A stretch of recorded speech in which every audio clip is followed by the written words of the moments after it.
Good afternoon and welcome back to another episode of The Longing, where we will be continuing to read Moby Dick. So let's get going.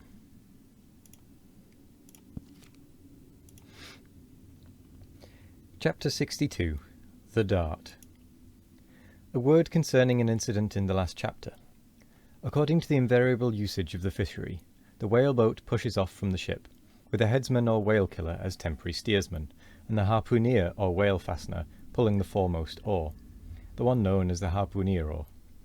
Now it needs a strong, nervous arm to strike the first iron into the fish, for often in what is called a long dart, the heavy implement has to be flung to the distance of 20 or 30 feet.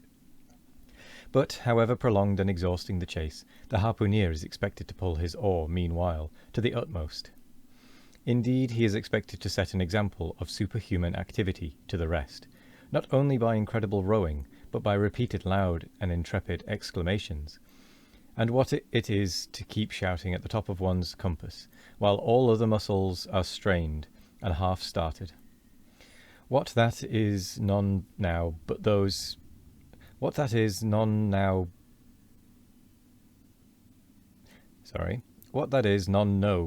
who have tried it.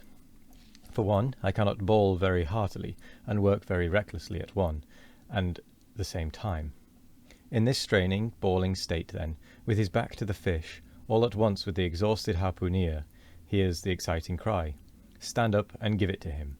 He now has to drop and secure his oar, turn around on his centre halfway, seize his harpoon from the crotch, and with what little strength may remain, he essays to pitch it somehow into the whale. No wonder, taking the whole fleet of whalemen in a body, that out of 50 fair chances for a dart, not 5 are successful. No wonder that so many hapless harpooneers are madly cursed and disrated. No wonder that some of them actually burst their blood vessels in the boat. No wonder that some sperm whalemen are absent 4 years with four barrels. No wonder that to many ship owners whaling is but a losing concern. For it is the harpooner that makes the voyage, and if you take the breath out of his body, how can you expect to find it when most wanted? Again, if the dart be successful, then at the second critical instant, that is, when the whale starts to run, the boat header and harpooner likewise start running fore and aft, to the imminent jeopardy of themselves and everyone else. It is then they change places, and the headsman, the chief officer of the little craft, takes his proper station in the bows of the boat. Now, I care not who maintains the contrary, but all this is both foolish and unnecessary. The headsman should stay in the bows from first to last. He should both dart the harpoon and the lance, and no rowing whatever should be expected of him, except under circumstances obvious to any fisherman. I know that this would sometimes involve a slight loss of speed in the chase, but long experience in various whalemen of more than one nation has convinced me that in the vast majority of failures in the fishery, it has not by any means been so much the speed of the whale as the before described exhaustion of the harpooner that has caused them. To ensure the greatest efficiency in the dart, the harpooneers of this world must start to their feet from out of idleness and not from out of toil. Chapter 63. The Crotch. Out of the trunk the branches grow, out of them the twigs, so in productive subjects grow the chapters. The crotch alluded to on a previous page deserves independent mention. It is a notched stick of a peculiar form, some 2 feet in length, which is perpendicularly inserted into the starboard gunwale near the bow, for the purpose of furnishing a rest for the wooden extremity of the harpoon, whose other naked, barbed and slopingly projects from the prow. Thereby the weapon is instantly at hand to its hurler, who snatches it up as readily from its rest as a backwoodsman swings his rifle from the wall. It is customary to have 2 harpoons reposing in the crotch, respectively called the first and second irons. But these 2 harpoons, each by its own cord, are both connected with the line, the object being this, to dart them both, if possible, one instantly after the other into the same whale, so that if, in the coming drag, one should draw out, the other may still retain a hold. It is a doubling of the chances. But it very often happens that owing to the instantaneous, violent, convulsive running of the whale upon receiving the first iron, it becomes impossible for the harpooner, however lightning-like in his movements, to pitch the second iron into him. Nevertheless, as the second iron is already connected with the line, and the line is running, hence, that weapon must, at all events, be anticipatingly tossed out of the boat, somehow and somewhere, else the most terrible jeopardy would involve all hands. Tumbled into the water, it accordingly is, in such cases, the spare coils of box line, mentioned in a preceding chapter, making this feat, in most instances, prudently practicable. But this critical act is not always unattended with the saddest and most fatal casualties.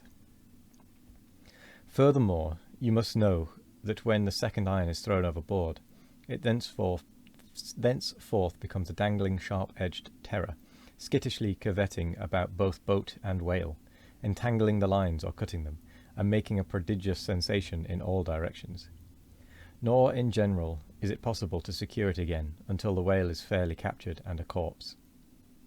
Consider now how it must be in the case of 4 boats all engaging one unusually strong, active, and knowing whale, when owing to these qualities in him, as well as to the 1,000 concurring accidents of such an audacious enterprise, 8 or 10 loose second irons may be simultaneously dangling about him, for of course each boat is supplied with several harpoons to bend on to the line should the first one be ineffectually darted without recovery. All these particulars are faithfully narrated here, as they will not fail to elucidate several most important, however intricate passages, in scenes hereafter to be painted. Now, I do believe this next chapter is a bit too long to do in this episode, but not long enough that it needs splitting into 3. It's 20 pages long, I think, this next one, so that's about right for the next one. So what we'll do instead is we will draw, which means we are going to have to make a bit of space.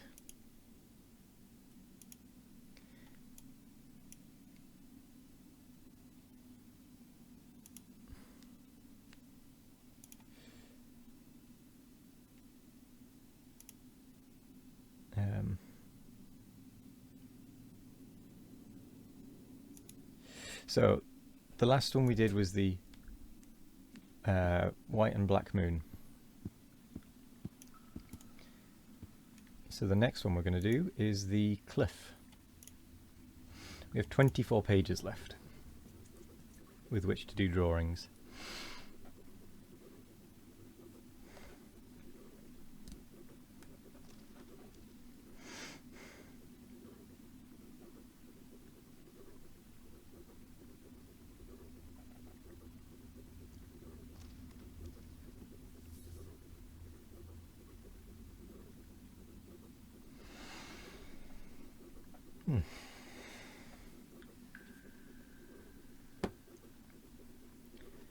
We may even have time to do another drawing after this, although maybe not, depending on how long it actually takes.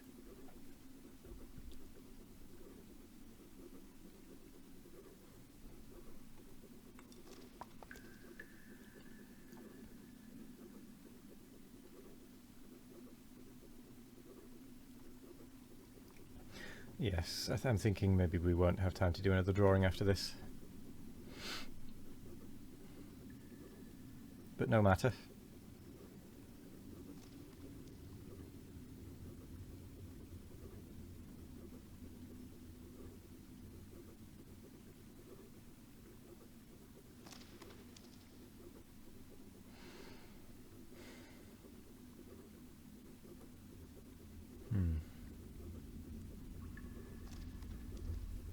Yes, we definitely won't have time for another drawing after this.